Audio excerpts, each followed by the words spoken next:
నీకు కాంగ్రెసు చెప్పింది, ఏమని చెప్పింది?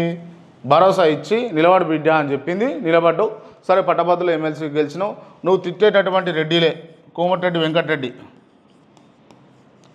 వెంకటరెడ్డికి నా ఆస్తులన్నీ ఇస్తున్నా, నేను రాజకీయాలు చేసే నాటి నుంచి ఇక నాకు ఏమీ ఉండదు, నేను ఉట్టే బర్బాద్ తిరుగుతా, నాకు నంగా తిరుగుతా, నాకు ఏముండొద్దు, నా ఇంగుండొద్దు, లాగుండొద్దు, నేను బట్టలిప్పే తిరుగుతా రోడ్ల మీద అని చెప్పేసి నాకు ఆస్తి ఉండొద్దు, రూపాయి ఉండొద్దు అని చెప్పినావు. సరే, ఏదో ఇచ్చినావు. కోమటిరెడ్డి వెంకటరెడ్డి కనుక ఇంటర్వ్యూ ఇస్తే అడగాలి, దాంట్లో ఏమైంది సార్, మరి నీకు ఆస్తులన్నీ నీకే అప్పచెప్పిండు కదా, ఎడబెట్టినావు, మరి ఎడదాపెట్టినావు అని అడగాలి. ఇక వాళ్ళని పోతే సుమా, మాకంటే మొదగాలు మీరు ఎవరైనా పోతే అడుగుండ్రు ఒకసారి. వీడు ఇచ్చిండు కదా, గిదే తిడుతున్నటువంటి కోమటిరెడ్డికి వీడే ఇచ్చిండు కదా, నా ఆస్తులు ఇస్తున్న ప్రభుత్వానికి అని అన్నాడు కదా, ఏమైంది?